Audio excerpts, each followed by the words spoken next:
All right, you guys, Crypto Monday San Juan, Crypto Monday San Juan. Let me get a round of applause. Let me get a round of applause, please.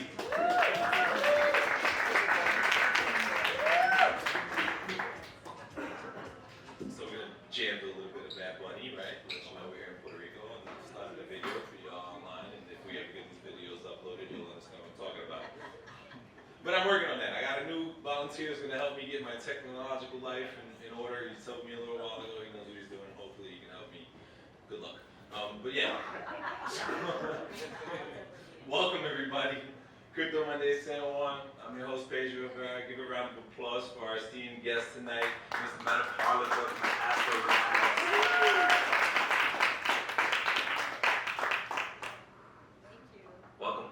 So Medha, we only have one microphone because even though we're a Web3 software-based promotional, right, community and event, somehow or another we continuously have technical issues such as feedback on microphones and lack of microphones. So I'm going to give you this microphone and hopefully fix the other one in a chance. Why don't you introduce yourself to the crowd, tell them a little bit about your background and maybe some prior to Casper, how did you come about to become CTO of Casper Labs? Awesome. Well, Pedro, thank you for inviting me. I've been coming to Crypto Mondays for a while.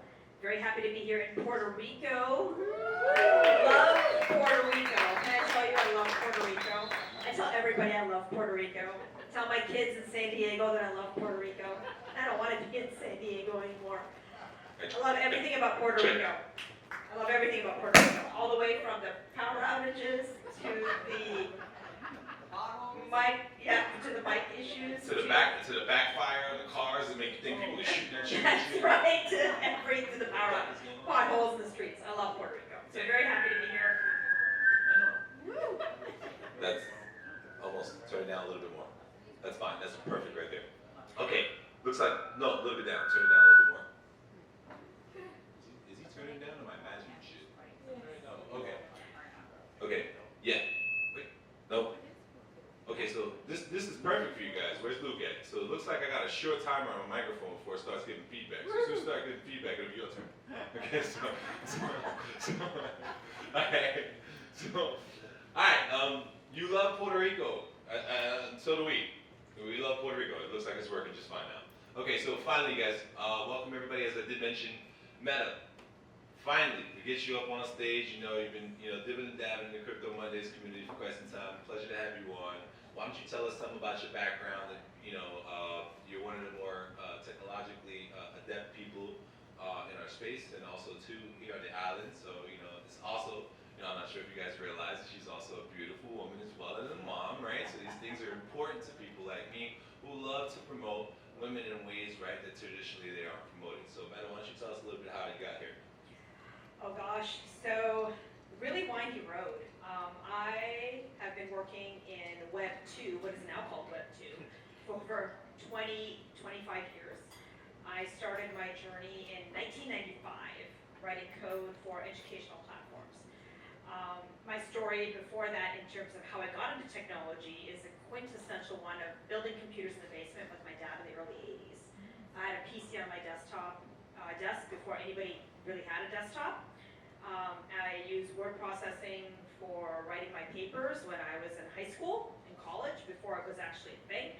And to me, it was just the way things have always been done. And so I worked at companies. I started my foray into Web 2 with a company called mp3.com. Who here knows mp3.com? Luke, put your hand up. Yeah. So I was actually the person behind the my.mp3.com service. It was the largest copyright infringement case in history. Bigger than Napster? Bigger than Napster. Yeah, it was a $271 million settlement in 2000. And it basically took the $440 million IPO that mp3.com had and blew it up. We had 35 years of runway that Michael Robertson basically dropped a bomb on with my.mp3.com. We could have actually waited out and we would have been bigger than YouTube because we already had YouTube infrastructure and Apple iTunes infrastructure in play in 1999. We had a team of 175 engineers. I was one of the directors of engineering. I was responsible for quality control at mp3.com. So I learned about terms that are common today, development operations, continuous integration, continuous deployment, we were pushing out about 35 projects a week at mp3.com through our quality control department. It was a massive, massive infrastructure, and we had terabytes of storage in '99. So, it's funny, I was at I had March storage units in '99 too. Yeah. They're a little bit different. Every ex-MP3 or MP3 alum that I meet kind of laments what happened with that startup. So from mp3.com, then I went to go to work at DivX, and we did a lot of video encoding. And again, DivX, yeah, Put your hands you in heard the air DivX, again. yeah. Before H.264 kind of came in and took DivX out, but I wrote video encoding software and did testing for that. And then I went to go work for a company called Omniture and Website Story, where we did web analytics before web analytics was a thing. And I was with them for about 6 years, and I followed that all the way up through the Adobe acquisition and was being tapped for the vice president of quality for Adobe. But I realized at that point in my life I didn't like big companies, so I really loved startups. I loved the excitement that came with startups, right? So I left Adobe. I did a couple of startups, and then I landed at Avalara. Avalara did sales tax compliance for small to medium businesses. And so Adobe, the Omniture acquisition of Adobe was $2.9 billion. That was the exit. That Omniture went public, was a publicly traded company, and Adobe took them private and acquired them for $2.9 billion. Avalara did an $8 billion. So they did an IPO, and then they did an $8 billion exit to Vista Equity, where Vista Equity took them private. And That's the kind of shit you say with a champagne glass in your hand. You Yeah. say, Champagne glass in $2 your hand, billion, right? champagne glass in your hand. I don't even drink, but if I get a $2 billion exit, best believe we're gonna be spraying bottles up here. Everybody gonna get some. It's good. So I was with Avalara for 6 years. I reported to their president and chief operating officer, Kevin Riegelsberger, who actually built Epicor. So if you ever used a point of sale system where you're swiping your card that says Epicor point of sale, Kevin had built that. And my background is really around building products and software for customers, right? So owning every aspect of the software process. So after Avalara, I left Avalara and was trying to figure out what to do, and a friend of mine said, he goes, Medha, I have an engineering team for you to manage. And I said, well, that's what I'm really good at. I'm like, what's his team doing? He goes, they're building a blockchain. I'm like, blockchain? This is 2017. This is 2017, and this open source project had done a massive ICO, and the 2017 ICO, they had raised $60 million, and they needed somebody to help build their blockchain. And so I helped them build their blockchain, and I got them to testnet, and Bitcoin went from 19,000 to 3, and guess what they did? They never liquidated their Bitcoin.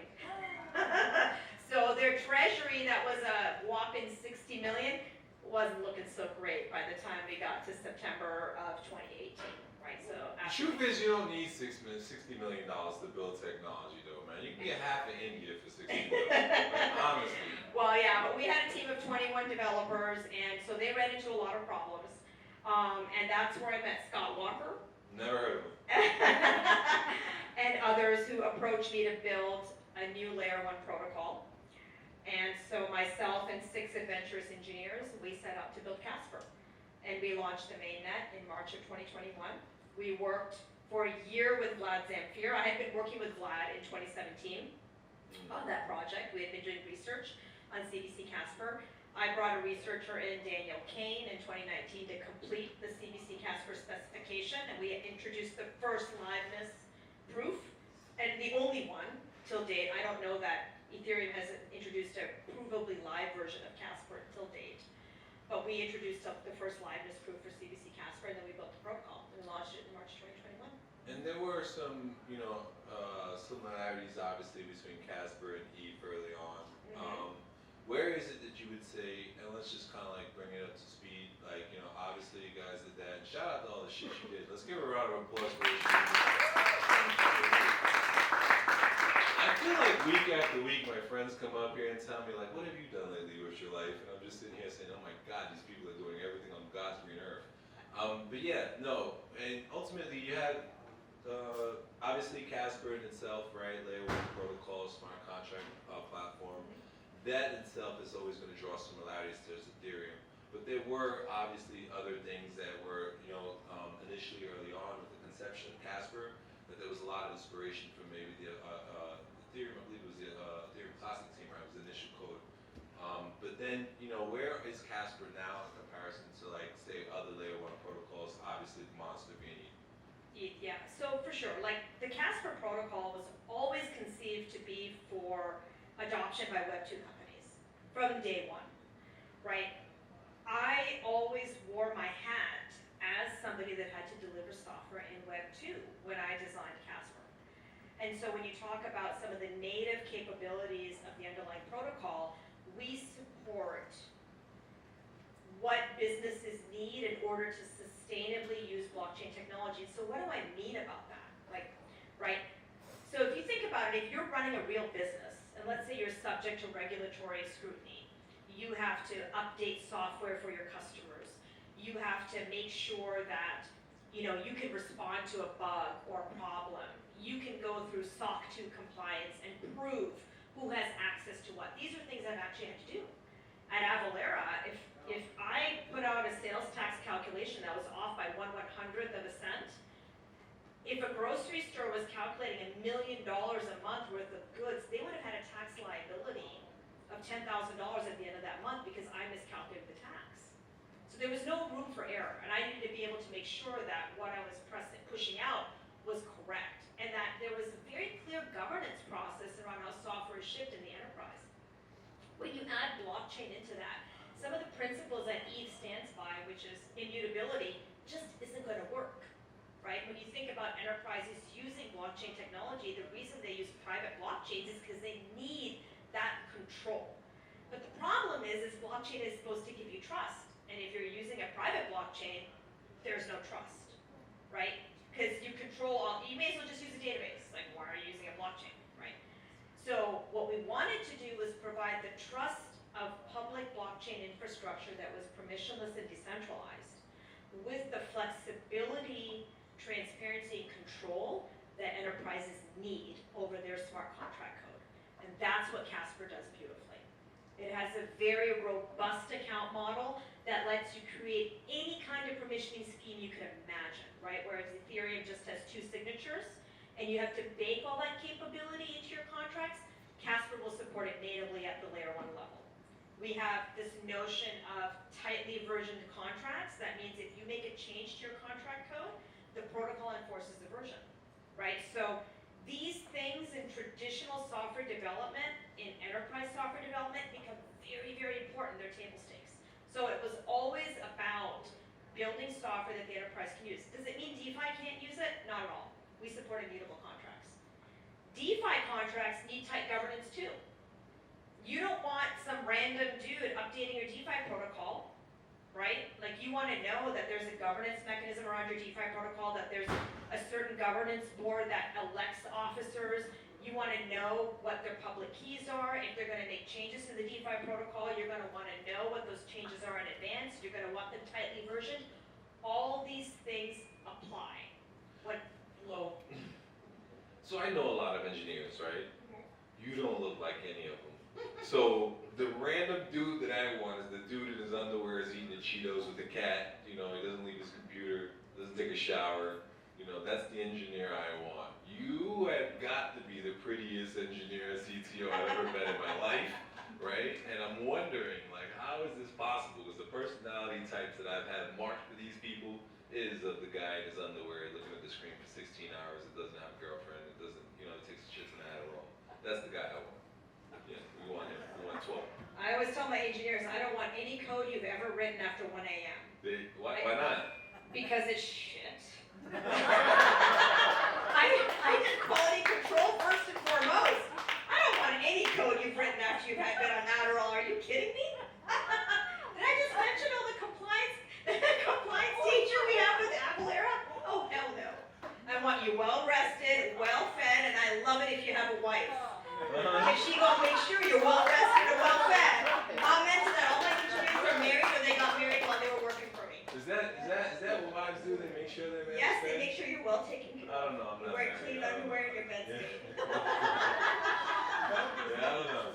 My underwear is clean, but better There than you go. let me see. Is that the only thing they got for you? No, It's a okay. start. Okay, so back to, not my marital life, but where's how the fuck did we go off on this? Who knows?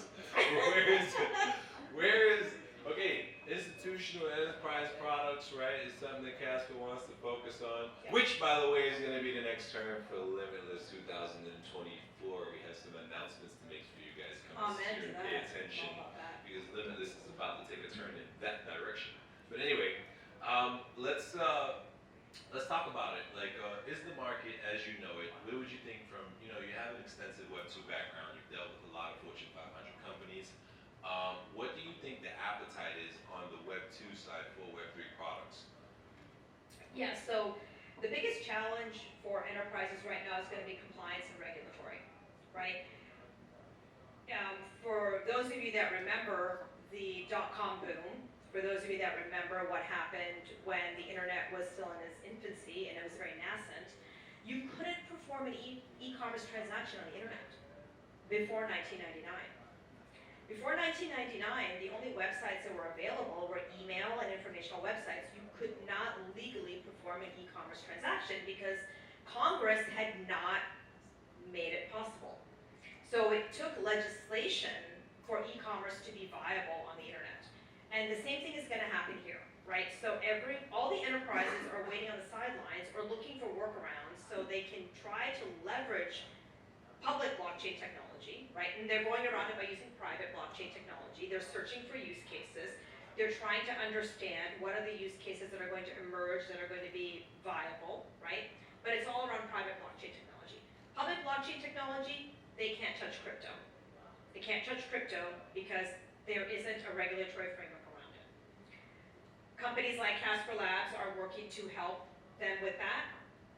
Protocols like the new Casper Condor release will also help with that because we're going to be quote-unquote gasless. We'll have contracts that pay for their own computation. All transaction fees will be refunded to the contract. So you could theoretically call a contract without owning any Casper, which is fantastic for anybody that wants to build a business on the protocol, right? So if you're looking to build a business, then you could fund your contract with some CSPR and your users can use it and they don't need to spend CSPR to invoke your contract. Very, very appealing. Casper Labs will also provide something like a gas station, right, where you can use fiat to perform a transaction. Very similar to what you do with AWS, right? So you abstract away all of the crypto from enterprises and it becomes more palatable for them. I think that's the biggest adoption hurdle. The second one is user experience, right? So for those of you that are familiar with the AI boom, I mean, I was using NLP and large language models in 2001. They've been around forever. They're not new. They're old stuff, right? What really made the difference is user experience. So it's the chat GPT user experience that made a big difference. And the second thing that made a difference was silicon. So it was the GPU and the processing power that enabled these LLMs to process massive data sets such that the user experience became delightful and they could become general purpose, right? So I think the same thing is going to happen with blockchain as well. We're going to need a delightful user experience for our wallets, and we're going to need, basically speeds and silicon to help us catch up. We need cool shit. Let That's me the help UX. you, okay? Yeah. So, as the resident aficionado on cool shit, okay? This is the biggest challenge that we have in the crypto world. Most of the shit we have isn't very cool to people outside of crypto. And for shit to be cool, you have to be you don't have to be a genius level person to use it, which is what you're talking about, the user experience. So part of it is actually accurate, right? Where you have to have, and that wasn't a good word, was it? But yeah, it's accurate. You need user experience has to improve, but it also has to be more appealing, right? And it has to be something that gets a hold of communities at large, right? So instead of attracting users individually, you appeal to a whole user base, right? And you do so by inviting them over with something that's very appealing to them. We should chat a bit more about that. I have a ton of ideas for you guys on that. But yeah, we'll come back to that. But anyway, so yeah, what do you see in the 2024 bull market other than the meme coin explosion? Good Lord, this is like, meme coins, I love you, my guys. Everybody's launching meme coins and everybody wants me to launch meme coins. Everybody making money off of meme coins. I love you guys. I really want to launch one myself, but I don't know, man. I'm not down with the cartoon shit. It's real hard for me. But, okay, so what do you think about the cartoon shit? Oh, man. This it's hard, right? Because people are making a killing. It's just like people are making a killing. I just It's feel like really somebody's hard. gonna get dumped on in the end. That's what I always think about. It actually harms us. Like, you know, I was at the MIT Media Lab a couple years ago, and I'm telling you, it was not good. People are like, you guys are a bunch of gamblers, it's the Wild West, it's not serious, it's a big joke, you guys are taking retail investors' money, people are losing money. It is, I'm telling you right now, I love Web3, I think there's a tremendous amount of promise with Web3. We are not doing ourselves a service through the whole meme coin explosion and all this, because we are not taking ourselves seriously. You went to MIT? I didn't go to MIT, no, but I was visiting the MIT Media Lab for an event, right? But that was the takeaway. I was like, they want to do like serious, they're looking for serious implementations that solve problems. But watch the other end of this. You guys, I personally, for me on my side, I always feel like I have to carry myself with a little bit different level of moral standards to the people around us, right? So, for me to get the same amount of respect as somebody who sits in that chair and is white in college, right, has a professional background, I have to operate 3 times more the higher moral level and walk that ground just for me to be taken just as serious as this person. So that's what I think about. I think about, okay, cool, yeah, maybe we can make a ton of money this year, but a year from now, what's the reputational harm that will be for me for the past 10 years that I've been in this industry, and everyone who's ever met me knows that I only get involved with real shit. So that's what I literally think about. For me or for somebody else, yeah, you guys may be able to it won't matter, and then next year you'll be fine, everybody do business with you. I can go 10 years being flawless, and then all of a sudden one bad thing goes bad and everybody remembers that. And that's all they remember. It's really hard because Casper as a project, we haven't done any of the things that typical Web3 pump and dump or pump schemes do. And we've paid I'm just gonna say it. You suffered because of it. We've suffered because of it. We really have suffered because of it, because we will not do an airdrop, we will not do any of the typical pump stuff.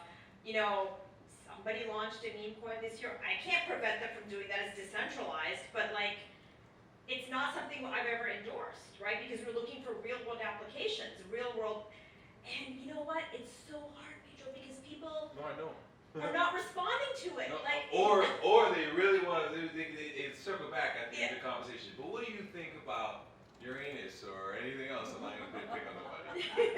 You know, they'll circle back around to it. We'll chat about something real for a little while, and they're like, well, what do you really think about this guy? Yeah. And it's hard, man, it really is. But the truth is exactly what you're saying. None of these projects have any utility. None of these projects are really going to have any longevity. They're even worse than the NFT boom that was there 2 years ago that made the market bubble and burst. NFTs, at least somebody's got a damn picture or something. It was a useless picture that wasn't worth what they paid for it, but at least you got some kind of artwork. I don't know, maybe you're gonna keep the memes, I'm not sure. I don't know what's gonna happen with that, but I don't see this ending well. No, I mean, from a Casper perspective, it hurts us doubly because the developers we're going after are the real build developers in the enterprise, right? And so when we talk to the real enterprise and we talk to the real build devs, they're like, you're Web3?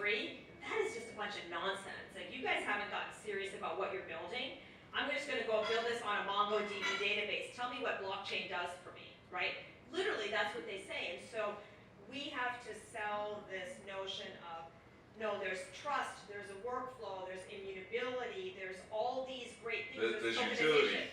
Yeah, there's real tokenization, and I have to talk them through. Like, imagine these things that you can do. You can do custodial solutions where the custody. We're gonna still be here 3 years from now.